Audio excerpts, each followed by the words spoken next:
Welcome to Heather Ewing, the CRE Rundown. I am your host, Heather Ewing, and today I have a fantastic guest for you.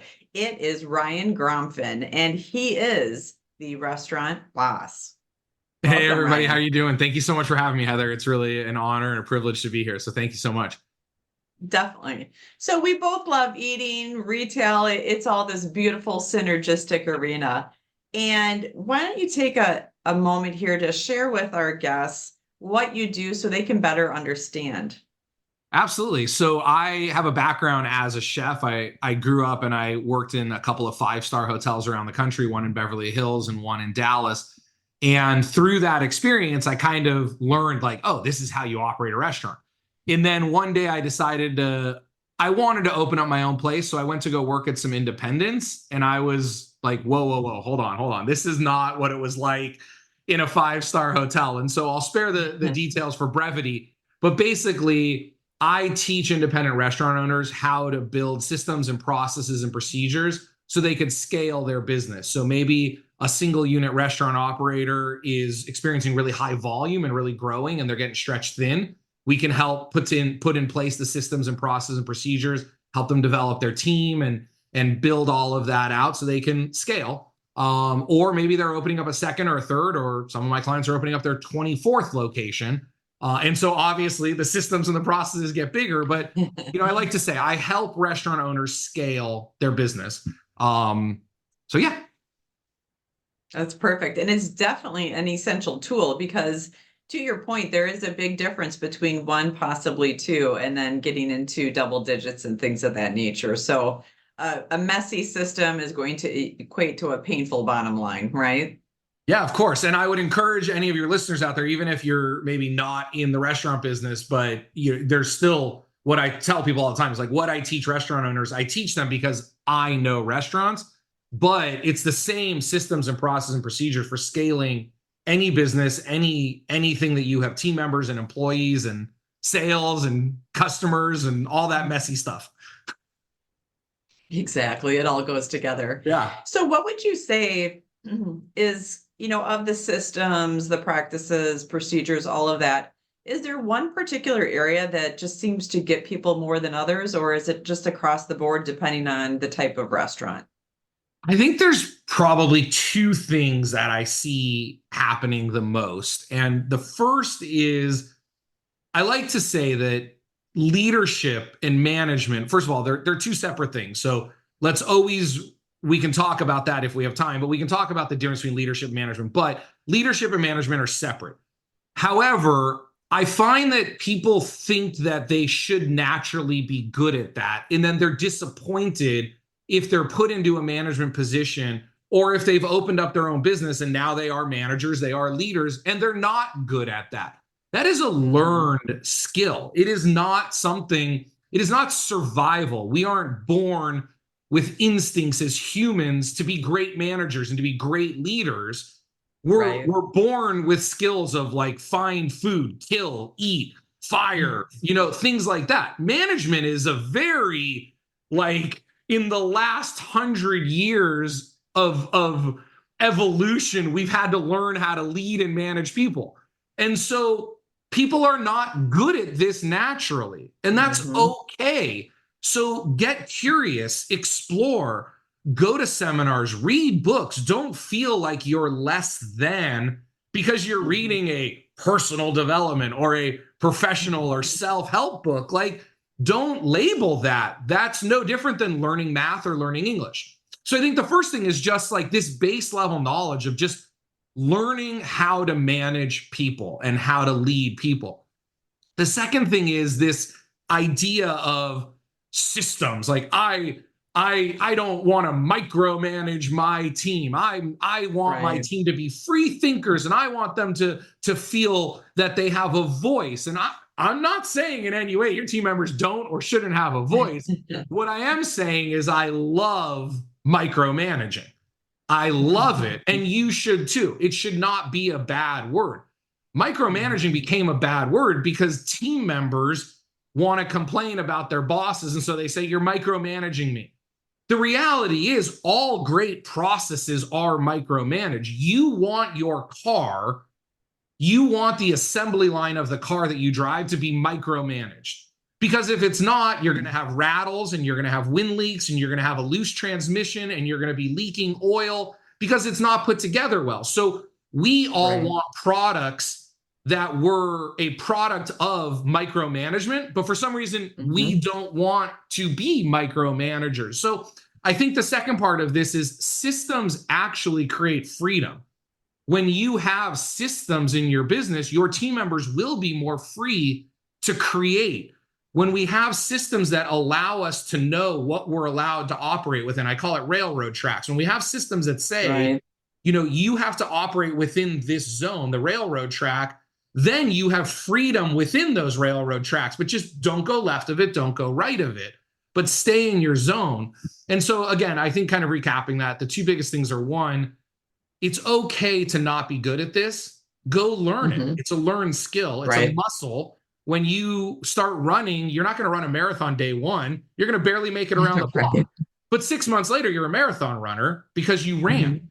And so the second part of this too is like, just get rid of that word micromanaging. Stop thinking that's a bad thing. Stop thinking that systems and processes and procedures are bad. There is no business in this world that got big thinking small, and not using systems and processes is small thinking. So if you have a small business and you want to get big, start thinking and doing big. If you have a small business and you want to stay small, keep thinking small.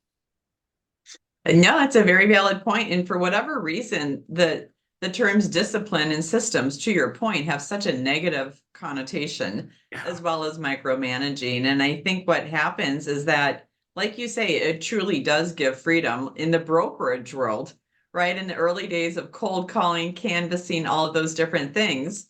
Sure, it's discipline, but it gave you freedom because then you had a full pipeline. You were enjoying the sales, you're taking trips, you're doing things, you're investing. So it really is the ticket to freedom. So people need to shift that mindset. So working with restaurants, do you also work with fast casuals, or is it restaurants only, like the full service? Anything in sort of the food and beverage space, bars, nightclubs, restaurants, food trucks. Yeah. Okay, perfect. What percent approximately, like just really roughly, do you notice the food trucks shifting into the brick and mortar? Yeah, so it's usually this interesting thing where like brick and mortars want to add a food truck. Okay, don't do it. And food trucks want to sometimes, you know, they start growing and they want to go to brick and mortar. When I say don't do it, I'm joking. What I guess I'm trying to say is like, know what you're getting into. Because it takes different skills, it takes different operational things they're just different. So, but yeah, we see that a lot. We see it a lot. Perfect. And then I understand you're in Austin, Texas. We're here in Madison, Wisconsin. Do you work throughout the country then? Any international work? Where is your? Yeah, I have clients all over the world. I say I have clients on 6 of the 7 continents, and I think that's only because there are no restaurants in Antarctica. But yeah, no, I've worked with clients in China, which is a challenge because my YouTube channel, my emails, none of that gets through to China. But I actually have some people who've moved to China, and I've worked with them. But yeah, I work with clients all over. If you speak English, I can work with you. Excellent. I like it. You're easy to refer then for me. Oh, thank you. That would be awesome. Yeah, definitely. How would you say, especially, we all know everyone took a major hit through COVID several years ago, and restaurants coming back, it's hurt some degree because of people not being in the offices. Obviously, in restaurants, you have to be in person more frequently than offsite. What would you say you've noticed in the past 2 years, and where do you see us going with restaurants and fast casuals? So COVID was, as a whole, COVID was very good for the restaurant industry. Like if we look at total restaurant sales numbers, they went up and have stayed up dramatically through COVID. However, like anything else, when you break it down into kind of a microeconomic analysis, you will find, like you said, restaurants that are more focused on like businesses in office, they struggled a lot. So overall, I think the restaurant industry is healthy. I think it will remain healthy. I think there's a couple of things that we need to be looking at. One is the shifting of how we eat, and I don't mean what foods, I mean, we don't cook anymore. Like some of us dinosaurs still cook, but like we're not teaching our kids how to cook. They're watching it on TV, and some of them are picking it up because they're foodies. But your average everyday family is not cooking as much, is not teaching their children how to cook. And as we get generational, we're just going to lose that skill completely. So we have to be focusing more on the delivery, the ready to go meals, the meal preps, but just basically the getting the food into the home, the to go, pick up, all of that. The second thing, which is a little more abstract, is more about how we are consuming food and what we're looking for. A couple of things have changed in the last 10, 15 years, and we're seeing an acceleration of this now. One is this level of expectation from our guests. I talk about Food Network and TV show, food cooking shows, all of that. Right. The expectation of your guest is higher than it's ever been. Everybody watches something food related, whether it be on TikTok or YouTube or Food Network or Cooking Channel or anything. And so when we go to a restaurant now, if we see a burger and we look at it and we're like, that doesn't look like the burger at the restaurant I saw on TV the other day, we're disappointed. Because our world has gotten smaller. No matter where we live now in the world or in the country, even if we live in a tiny little town, we have access to the whole world visually. So our expectations are higher. So if you're just serving average food, you're in trouble. There is no room for average anymore. You have to be exceptional because that's what the world expects. That doesn't mean expensive, but you have to be exceptional in what you do. The second part of this is because of the internet and everything, we don't just go to Italian restaurants anymore. We don't just go to Mexican restaurants anymore. If we want pizza, we go to the place that has the best pizza. We don't care if their pasta is good. We don't care if their chicken dishes are good. Now, maybe they serve all that, maybe they don't, but what are we going to do? We're going to Google best pizza. We're going to read reviews and we're going to find out who has the best pizza. If we want a burger, we're not just going to go to a restaurant that serves everything. We're going to go to burger restaurants. So we're seeing this niching down, which I love, by the way, but we're seeing this niching down of concepts to where stop thinking about it. If you're looking at opening something up, stop just thinking, I'm going to open up a Mexican restaurant. Are you going to open up a fajita restaurant, a burrito restaurant, a taco restaurant? But like just opening up a Mexican restaurant, just opening up an Italian restaurant, just opening up an American restaurant. Look, every town needs a couple of them. But that's not where the growth and excitement is. And it's a good thing. The reason I said I love it is because as labor is getting more expensive, harder to find, less people are specializing in cooking, less people want to cook, less people want to run restaurants. We're going to have to specialize in our product, shrink our menu, because we're not going to have these masters of all, jacks of none, these amazing chefs anymore. We're going to have more teenagers and kids who are working in restaurants, and we have to be able to teach them how to do a very specific job. That's why you're seeing like Chick-fil-A explode, because one, it's food that people want in a way that people want it, but two, Chick-fil-A can grow as fast as they want because they don't have to worry about finding team members. They could have a team member up and running in like 2 hours. Whereas most of these restaurants, it takes weeks or months to get someone trained. So we've got to start thinking about that. Well, and if you think about it too, Chick-fil-A, right? I think they've really connected with people from a sense of community. Yeah, also absolutely. Taken their stance. They're closed on Sundays. They have the 3-lane drive-throughs, even in Wisconsin. Oh my God, it's unbelievable. 10 wide. Yeah. No, they have the one near us started as a 1-lane drive-through during COVID. They expanded it to 2. Now they're expanding it to 3. Like you said, it's gonna be like the 405 freeway in LA pretty soon. But if that's not a testament to prove what I'm saying, then our audience is just not paying attention. because Chick-fil-A Right. is absolutely crushing it right now. And Oh, look what they sell. definitely. Chicken sandwich. But yet we open up restaurants that serve everything under the moon, and we can't figure out why people aren't coming to us. Right. Right. Because it's all kind of there. Right. Yeah. And that's also why the footprint sizes are reducing also. To your point, the Yeah. staffing, the niching, all of that. When you can control the bottom line easily and you don't have to worry if Harry or Sally are showing up for work, it's not going to have as big of an effect. That's a win in so many ways for the different operators. But Yeah, how would you absolutely. say mindset is also shifting, right? So we're niching.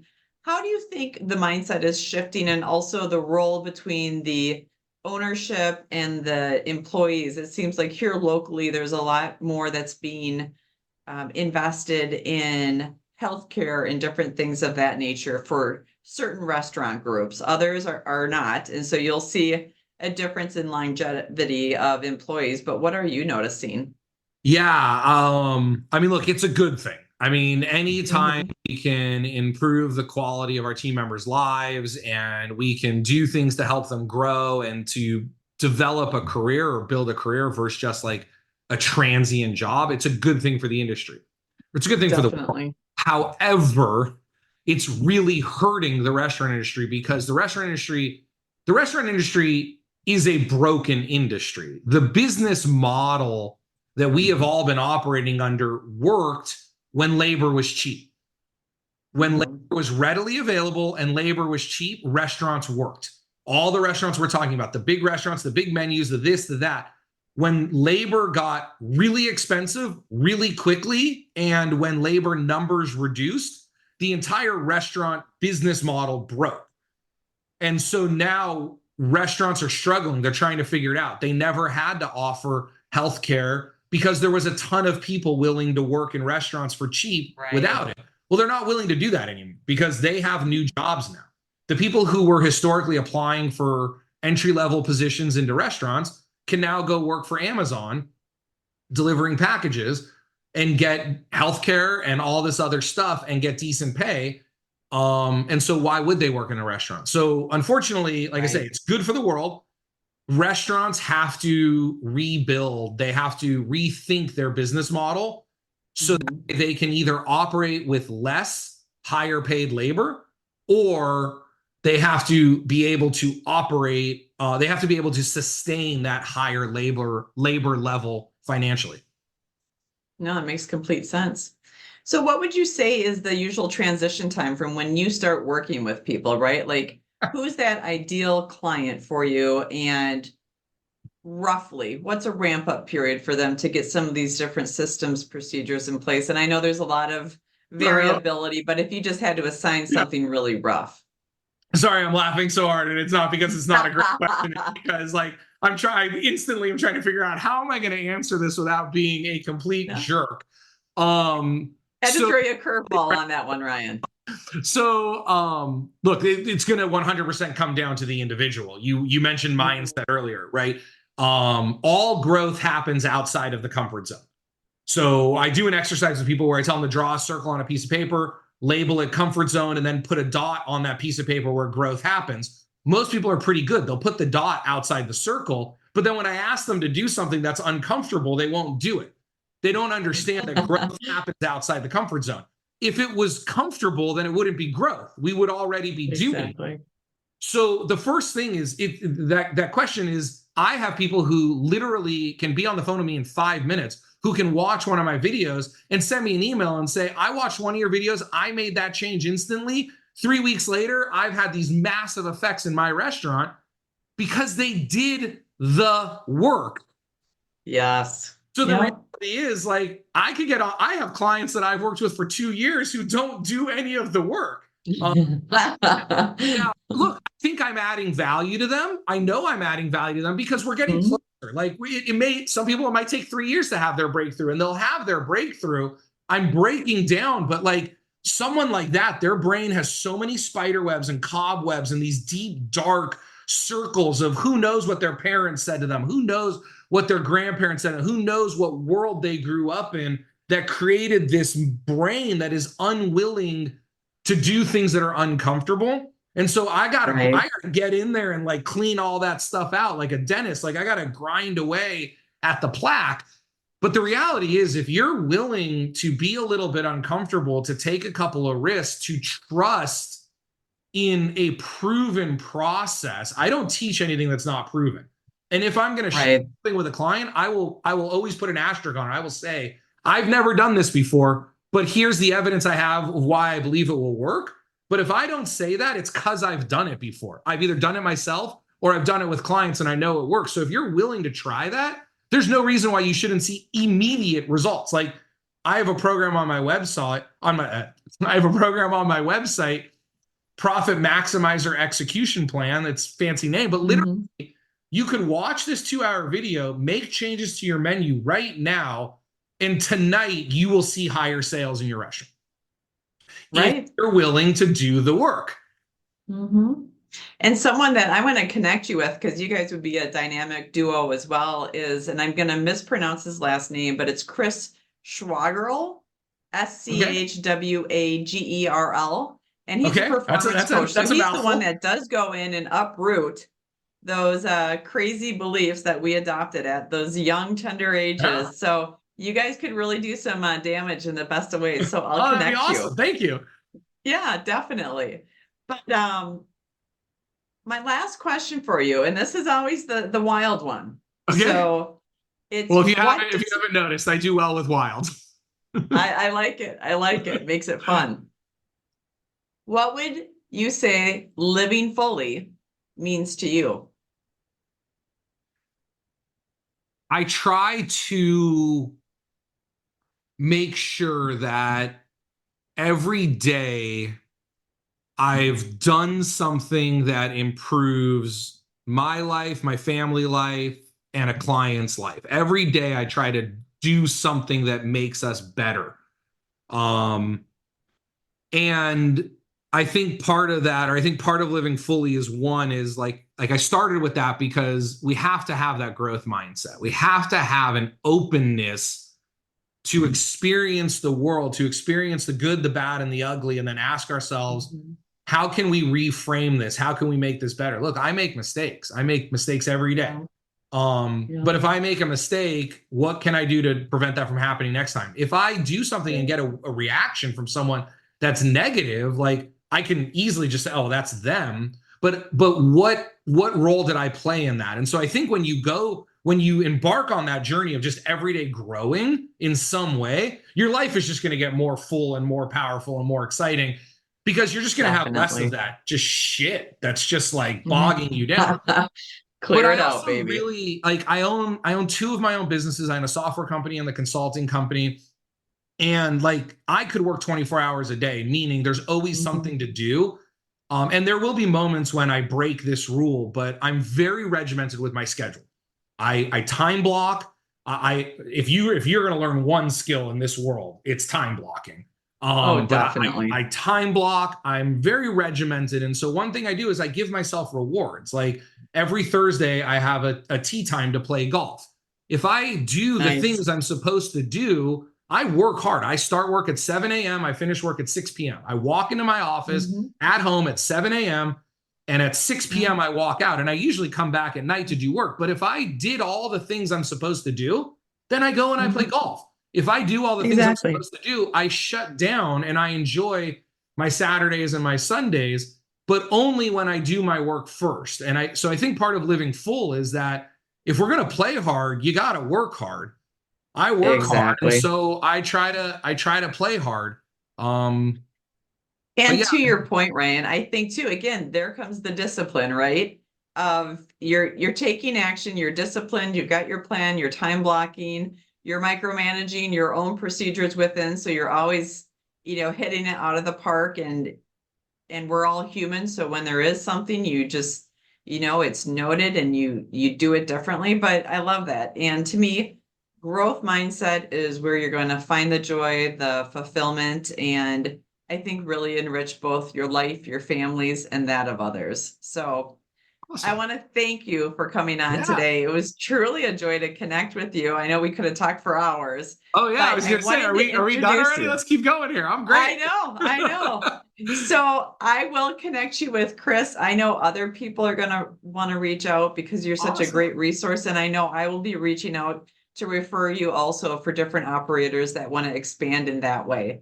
So Well, thank you so much. I happy to appreciate team up it. on things of that nature. Yeah, So yeah, of course. It's awesome. Thank you. definitely. And before you go, Yeah. please let everyone know how they can connect with you. What's the best source for that? So therestaurantboss.com. I know restaurant's a hard word to spell. Work on it. You'll figure it out. But therestaurantboss.com, and it's but from there, I've got videos and I've got free resources and anything else. And if you need to reach out to me directly, either contact us from the website or support at therestaurantboss.com. But I do speaking, I do on-site consultations. Really quickly, one of the most important things, I just want to say this, is 90% of restaurants are going to fail before the day they open or succeed before the day they open. So please make sure, whether it's me or someone else, if you're thinking about opening a restaurant, please consult with a professional, not a friend who is a manager, who's, in the middle of transitioning jobs, who 30 years ago ran a restaurant. Like, consult with a professional about your concept, about the location. A great concept in the wrong location will never work. A great location with the wrong concept will never work. So it's not one or the other, it's putting them together. But invest $500 or $1,000 to spend some time with someone before you open, because that could save you millions of dollars. But there's very little I can do to fix a great restaurant in a bad location or a bad concept once you're open. Sorry, I just have to get that in there. So true. No, it's so true. And I think it's one of those, you can't say things like that enough. A block does matter. And it's not until just being the corner or the middle could be the difference. Having a parking spot or not.